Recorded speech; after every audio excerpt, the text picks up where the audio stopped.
Всем доброе утро. Мы приехали в Арагонский замок. Говорю здесь, потому что сейчас мы выйдем к замку, и там очень сильный ветер на побережье. И это одна из самых главных достопримечательностей острова. Движение большое на улице. Садись, идем вперед, Алис. Потому что там машины едут. Мы приехали утром, и уже мест на парковке у замка абсолютно нет. Мы оставили машину в чьем-то дворе, на частной парковке. Комплекс большой, бассейнов много, они все разные и разной температуры. Есть два варианта входа. Можно прийти на полный день с самого утра, а можно прийти, как мы, с обеда. Держи ее, ты что? В этом бассейне тоже можно с Алисой, с детками. Как и ожидалось, пришел охранник и нас выперли с того бассейна, потому что он 34 градуса. И я такие не люблю, мне в них уже плохо, поэтому я останусь с Алисой здесь, а мама с бабушкой пойдут покажут маму так.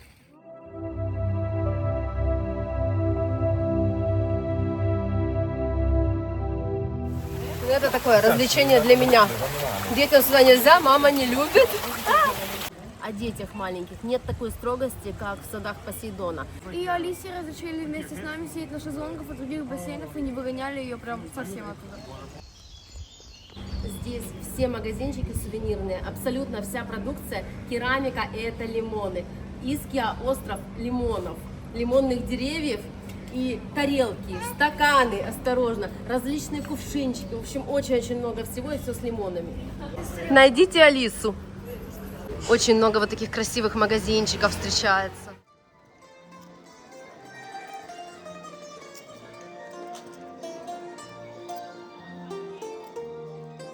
С острова через мост мы переходим к Арагонскому замку.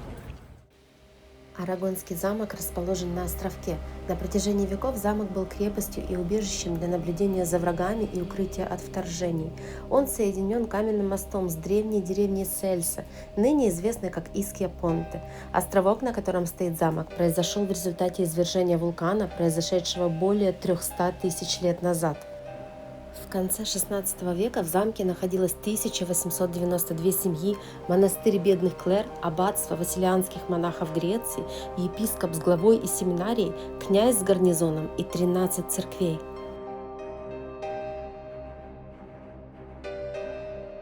Тучи наплывают.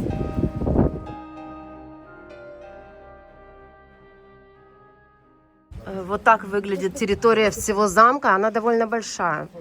Так, на входе мы купили билеты, и нам дали вот такую штучку путеводителя, и там есть на русском языке, что очень редко для Италии. Здесь, чем хорош этот замок, что можно по лестнице подниматься на самый верх, но есть лифты для тех, кому тяжело ходить. И у меня мама прям очень в восторге, что не нужно пилить по лестницам, что она может ездить на лифте и подняться на самые верхние смотровые площадки.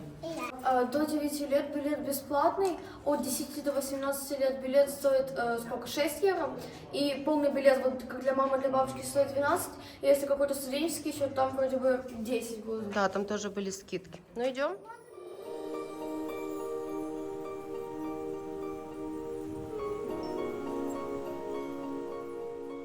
Вот такие лифты. Мы решили подняться на самый верх, на самую верхнюю смотровую площадку. И оттуда уже ярусами будем спускаться ниже и ниже. Лифт едет на первый этаж, и там мы будем, я так понимаю, переходить на другие лифты с уровня на уровень. Собака на гага. Алиса только может глупости болтать стоять, да? Насчет лифта мы ошиблись, переходить никуда не надо, и мы уже сейчас на самой вершине замка. За Таей внизу мост, по которому мы только что шли. С этого места открываются просто потрясающие панорамы на Искью. Также здесь есть кафешка, где можно перекусить, и сувенирные магазины. Тая новая покупка.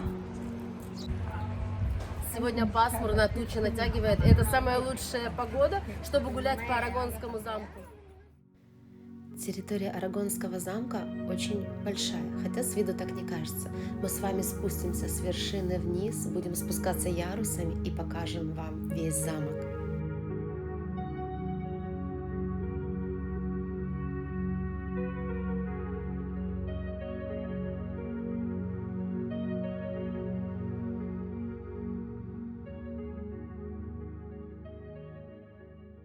Здесь такой уютный, тихий внутренний дворик, бугенвиллия цветет. Очень много смотровых площадок разных, с разных сторон замка. Во многих залах замка сейчас расположены выставки, где выставляют картины. Здесь изделия из бронзы, очень красивые, но дорого. 40 евро 1 крон. Очень много узких ходов. Тая, подожди, я же за тобой не успеваю. Ты что? Здесь люди есть. Пыточная. Нет, это не пыточная. Я сейчас расскажу, что это.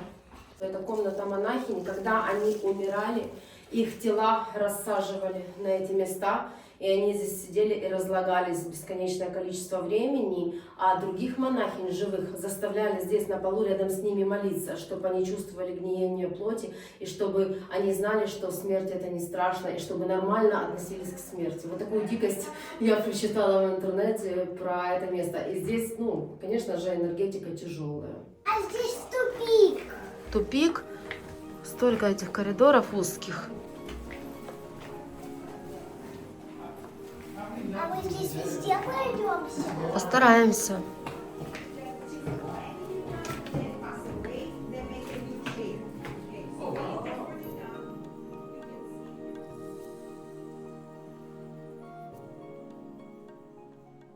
Немножко расскажу историю замка. В 1301 году вулкан Эпомео затрясло, и люди на Иске все испугались и побежали сюда, на этот маленький островок. Но в дальнейшем уже здесь и остались, обустроили крепость, расстроились и стали здесь жить.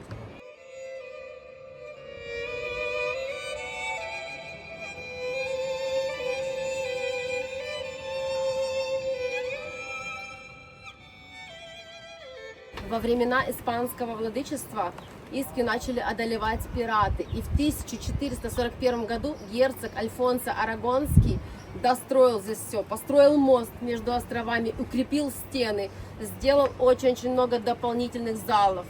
И с тех пор это место стали называть Арагонский замок. А к концу 16 века здесь существовало 17 церквей, военный гарнизон, монастырь Кларис и семинария. Я вам рассказывала про так называемое кладбище монахинь, камеры, напоминающие общественный туалет, но не дорассказала, для чего все это было затеяно. На эти стульчики складывали тела монахинь, годами ожидая, пока из разлагающейся плоти вытекут все жидкости. Эти жидкости собирали в бутылки под стульчиками и продавали желающим как средство от всех болезней. Представляете? Каждый день живые монахини молились там, заболевали и отправлялись туда же, что поддерживало фармацевтическое производство. Вот такая вот мрачная история. А мы тем временем вышли на еще одну очень интересную панорамную террасу замка.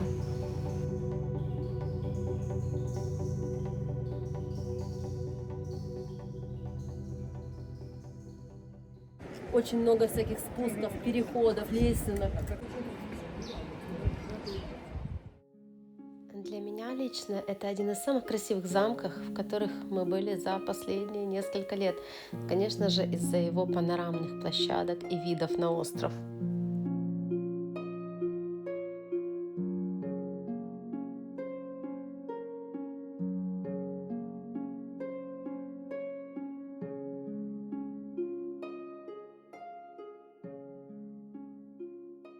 Во многих залах собрана коллекция орудий.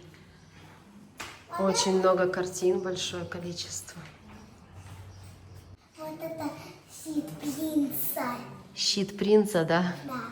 Платья старинные, красивые. Это принцесса этого принца.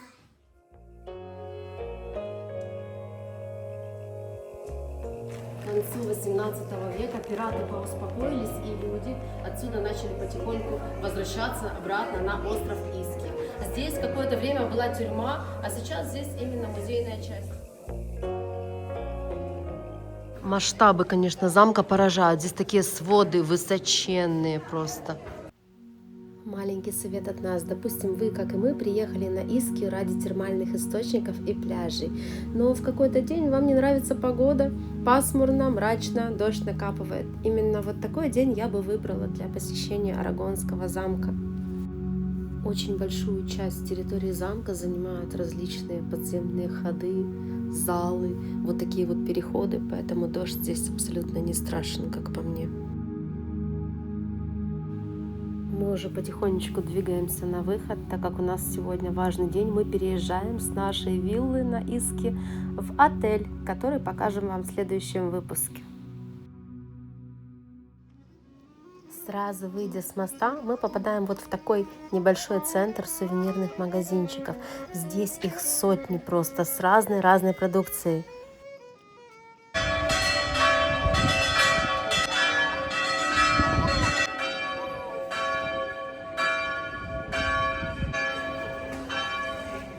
В местной церкви идет обеденная служба, а мы ищем сувениры себе. Покупки. Та и покупка. Она так хотела давно этот веер в каждой стране, где мы приезжаем. Я говорю, возьми уже. Тебе тарелочку с рыбками. Лимоны повсюду, просто в каждом магазинчике. Мы возвращаемся к машине, пора ехать в наш отель, заселяться.